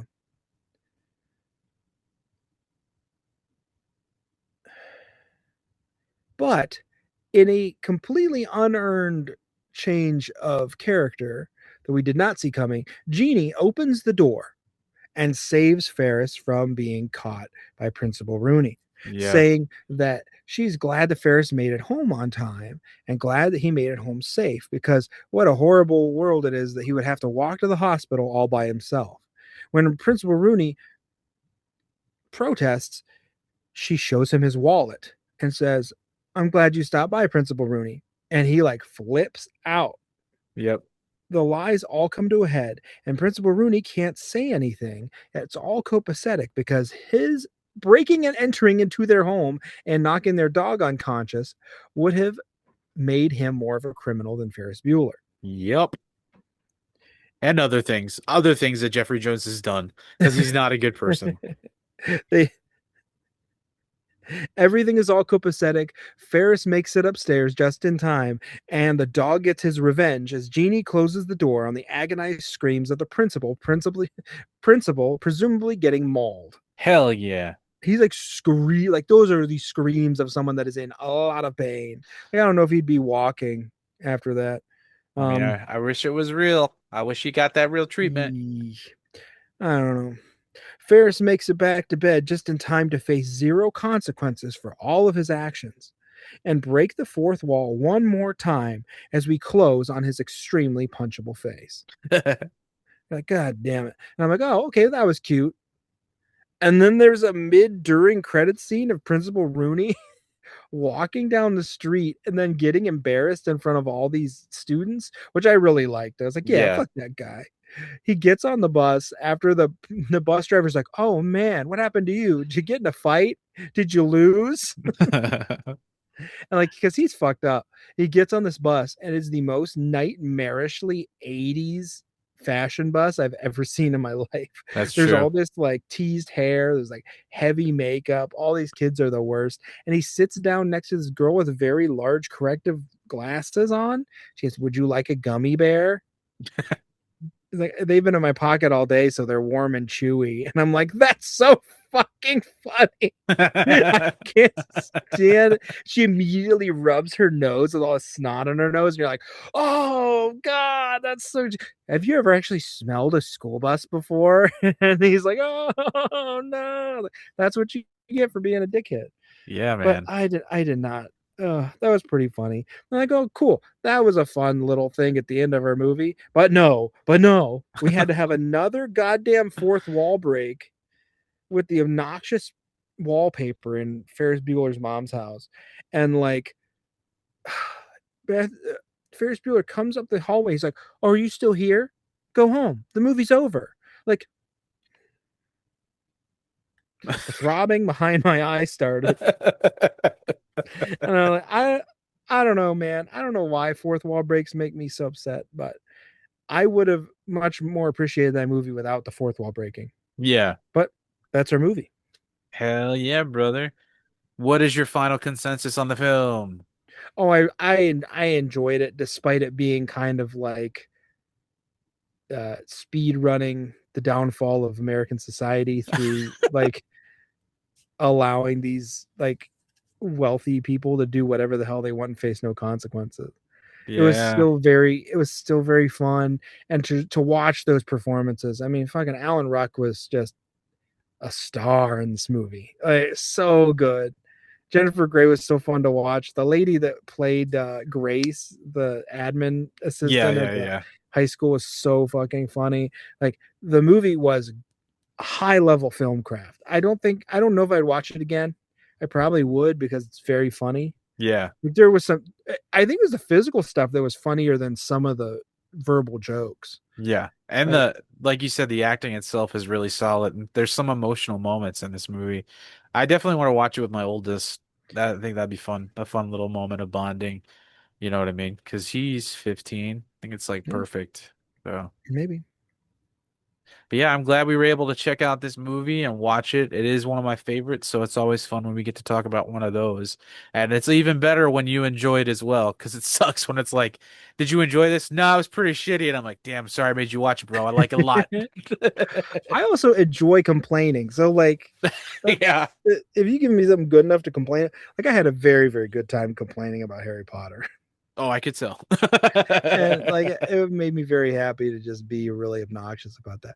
But I don't know, this was kind of sweet and kind of infuriating at the same time. Yeah, for sure. Like it would have been nicer if we kind of I feel like if they humanized Ferris Bueller a little more, it would have been a worse message. Because you do see that Ferris Bueller is not a The person you want to aspire to. right. He is a negative personage in the way of like abusing, fully abusing his friend, Yep. like lying and stealing. He does outright crimes in this movie several times. Yep. I probably should have counted all the crimes, but It'd been funnier if people were more upset about that on Christian Answers instead of our common yeah, sense media, instead of, oh, they said some swears. they said a bunch of swears and he keep hitting us over the head with diversity. Like, oh no, this movie taught your kids how to play hooky and basically how to do wire fraud. Like, I don't know. Oh, thank you for sharing this one with me. I know we were gonna have a guest, but that person wasn't able to be with us this week. And I would thank them for sharing this with us as well because this was a fun experience to watch. Yeah. And some movies deserve their status as being classics, and I think this more than earns that. You know what I Pew, mean? pew, pew, pew. Not that I'm an arbiter of anything at all, but I, No. I I really did like it, and I probably would have liked. I should have watched it with my wife because that would have been so much more fun to watch with somebody too. Yeah, yeah, yeah. Especially, yeah, watching movies like this with other people is really awesome because I don't know, watching movies with other people in general is awesome. Just experiencing that together is a really fun experience. I enjoy watching movies with my wife probably more than most things because it's just wonderful to just enjoy the whole process of the filmmaking and comment on it while you're watching it, but also being able to like be on the same page where you're like, let's rewind it a little bit because we were having too much fun talking, rather than being like, oh, I missed all of that. Can you explain it to me? Which it used to be I like that. I love watch movies with my wife because my wife went to film school, so she knows things. Yeah. Like she actually has real knowledge, but Hell yeah. uh, unfortunately, she left film school because of shitty dudes. Yeah. Just being like superior because dudes, yeah, movies and blah, blah, blah, blah.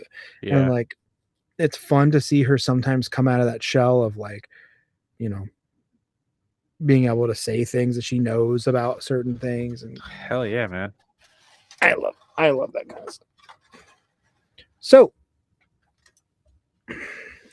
if you like, well, what do we watch next time?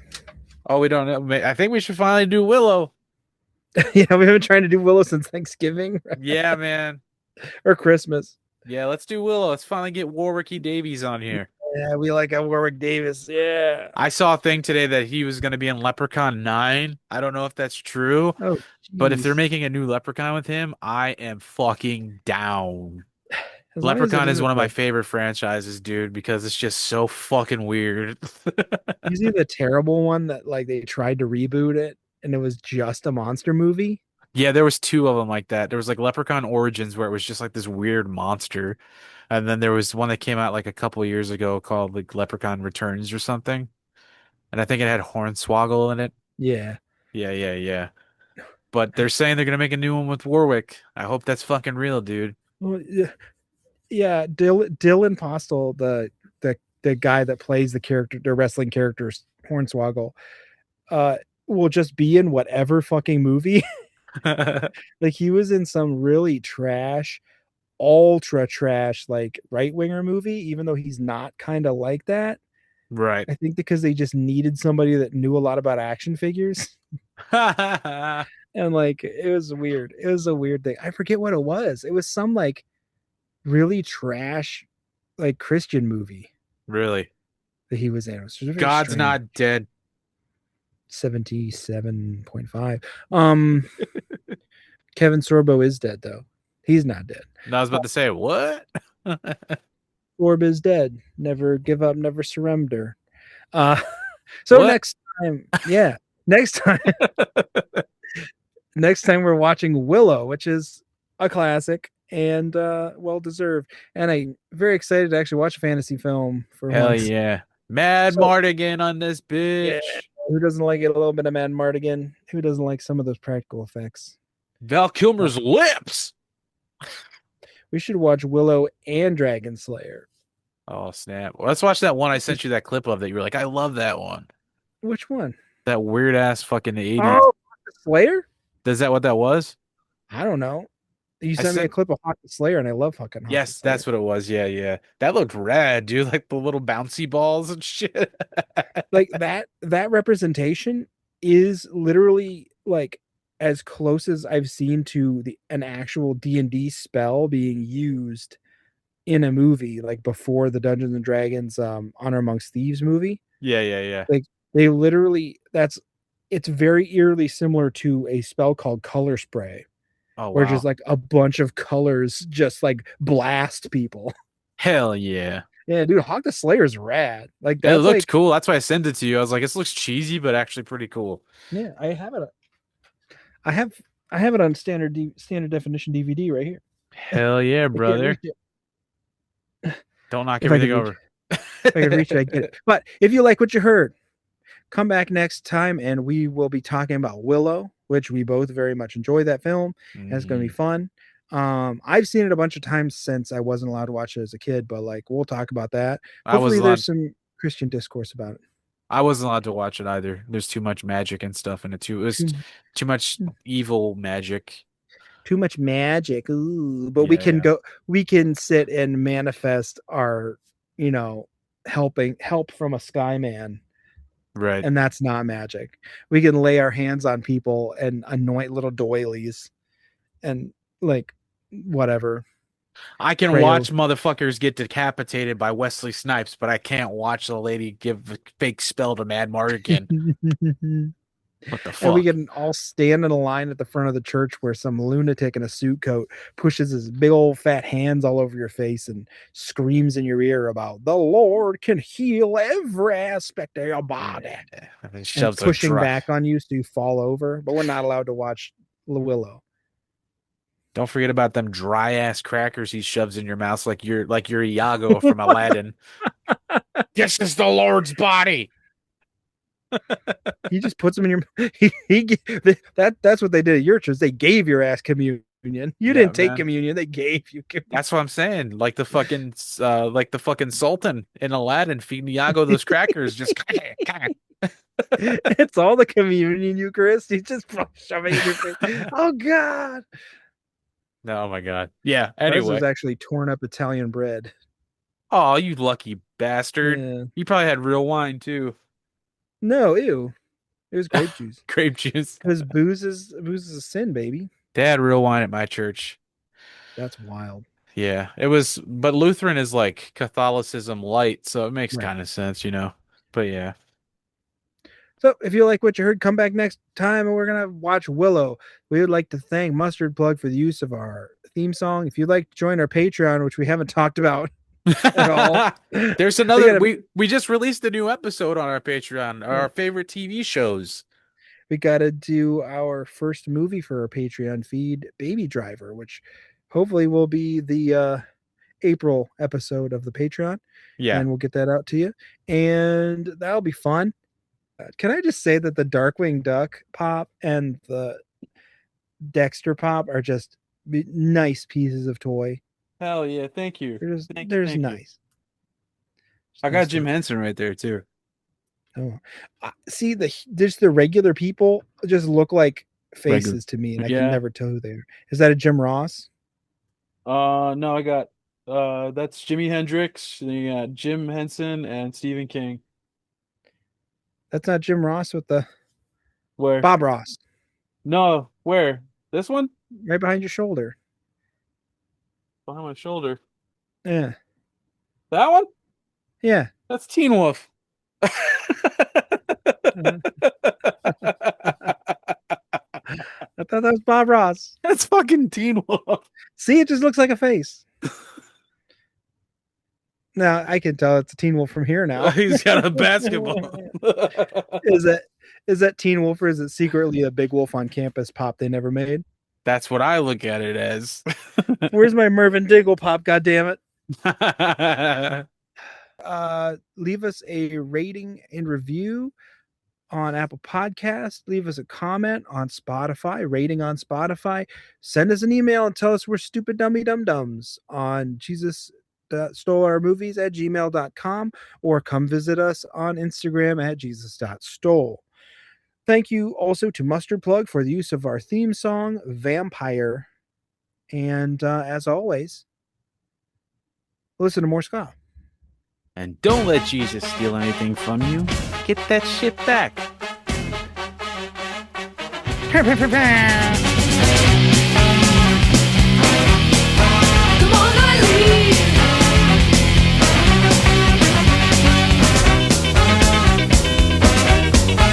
Come on, Eileen.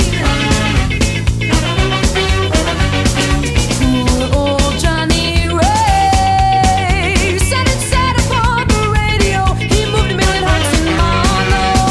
Our mothers used to sing along. Who would blame them?